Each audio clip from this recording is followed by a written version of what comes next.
know, we're looking at not making a decision probably till January for, take to the council and you guys until January, I would think would be the earliest.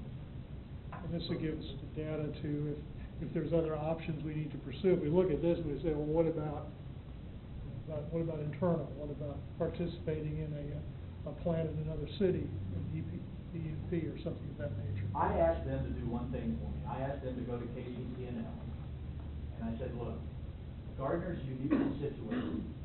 They're surrounded by KCP&L. Our delivery point and receipt point may be exactly the same. If we got KCP&L to supply us, there may not be what we call congestion costs. If they are, they'll be very minor. You know, we're not using this, and on top of that, I think we could avoid transmission costs because we're inside. Yeah, but we wouldn't have to do a study because we're inside KCP&L's control area, and so to me, it has some advantages. I think you still have to do the study, Greg, even in the control. Oh, I understand, but there would be no cost because you're taking it from this side of the meter to that side of the meter here at our substation with them, the Moonlight substation. We're just going from that side of the substation over to this side. To me, that adds value for only the next 7 years, and KCP now has excess capacity with their new IPAM plant.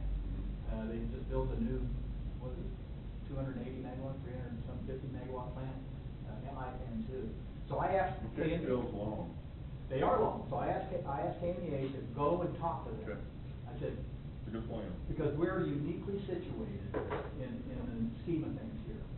Because Ottawa would have to go and get an SPP and transmit, and they might have some other issues. They're having to replace the other EMP cities. They're having to replace Nearman. They canceled their agreement with Nearman, and so they have 37.5 megawatts that they're out there in the market trying to replace. So Ottawa's got 10 megawatts. Baldwin City's got 2.5, and I think Osawatomie's got 2.5. So you've got those cities need to replace that resource since Nearman's no longer a viable resource. Did you specify the two as wind for diversification purposes? Yes. Okay. Yep. And for feel good. Yep. You know, the price is very competitive, what they've given us already for wind. That's okay. It was very competitive. Technology is really amazing. Yeah, it's capacity factors are terrible. But the pricing was $25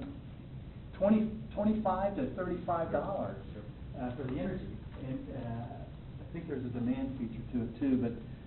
But anyway, it shows 5 to 6% of installed capacity is what they accredited that, is what they say on their sheet of paper. Okay. Well then, so we only get 500 kW out of that. If we bought 2 megawatts, only 500 would be accredited like. Right, because of the percentages. Because it's not available all the time. But, right, it's feel good, it gives us diversification for anything we want to promote. Mm-hmm.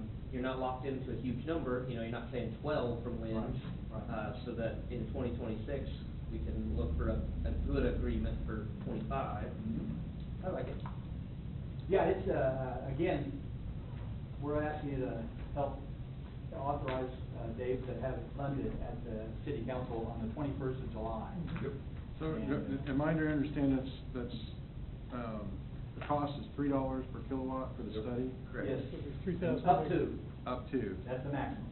So, cost base and, with a ceiling. Yeah. Right. and where is that kilowatt? 12 meg, What 12,000. is 12,000 12,000 kilowatts times 3. So it'd be 36 grand plus the transmission study that we don't know the number. Our share of about $100,000. Right.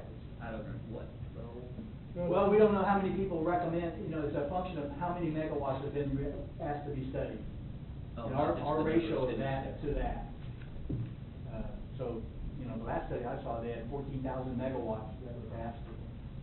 You know, if we're asking for 12, Right. out of Well, pretty small. 14,000, that's a pretty small percentage, so. And then what comes out of that is there may be, as Lance indicated, costs associated with getting the power here that we would have to absorb, fixing things on the transmission system. Dave, anything else on this? I think that's it. So You want- basically, basically, we're gonna ask for 2 megawatts of wind, then we're gonna ask for 10 megawatts of an intermediate Intermediate resource, resource. and we're gonna specify, we're looking at a 7-year bridge. Right. So basically from the end of OPPD to the end of GRDA. And we're gonna ask them to, make sure that they look at KCP&L in this, that they include that in their analysis. He had, and said that they've been having discussions with KCP, he said yesterday, didn't he, that, you remember that? Mhm. That they're having discussions with KCP&L. Will the 2026 load factor into them, or is that too far out? Well, we're only doing the bridge, The the 5 to 5 to 7 7. years, yes, is what they're gonna study for us. So obviously over the next, once this thing gets in place, somewhere in 2018, 2019, you'll have to start studying the 2026. That won't be us, it'll be somebody else that has to take that on. Okay. Great. Thank you very much. Sorry for all the, it's a pretty involved stuff, so, and kind of long and winded, but we'll see you on August the 7th for the other stuff, okay? Thanks, Greg. You bet. Any discussion here, questions? Then I would entertain a motion. So moved. Second. You need to clarify that motion? Yes, please. Who seconded?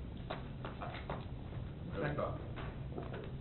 Lance, do you want to clarify your motion? Well, I want to clarify, I'll just have, safer if Dave clarifies it, because I just agreed with what he was saying on what recommendation, him and Greg. So, for the motion to approve going forward to present to the council on what. Okay. Make sure we're on the same page. Basically, to have a package including 2 megawatts of wind, 10 megawatts of intermediate, probably gas fire, or do we'll just go intermediate? Just call it intermediate. 2 megawatts of intermediate, basically to run from the termination of OPPD, which would be 2019, to the termination of GRDA, which is 2026. And then also to look at KCP&L as a resource for this period. That's the motion.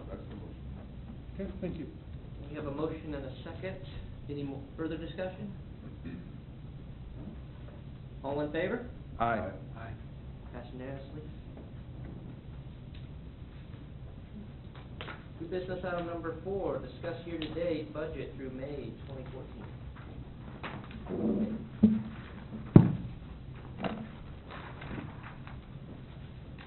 I think probably the key to this is, currently, this is the end of May, we're 42% of the year. The bottom line, as far as expenditures go, we're about a third of the way through our budget. Just a comment, the big line item, if you look under generation, contractual services, $2.771 million. If you look at that, energy-wise, it's the energy cost in that is 2.71. So there's 55,000 of that isn't energy. And of course, we haven't hit the peak on our energy purchases, so we're going to start catching up. But other than that, I think that was the main item to look at. I'd be happy to answer any questions about any particular items. So how's your take on the revenue now, especially with the cooler temperatures now?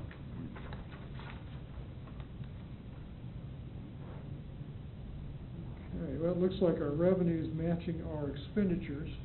It's about So this is through May, so really ain't gonna show the impact yet, is what I'm expecting. So, gotta wait a Right. Yeah, looking at our revenues at about 37%, and our expenditures are about 33%. From last year. Okay, no questions. Any questions?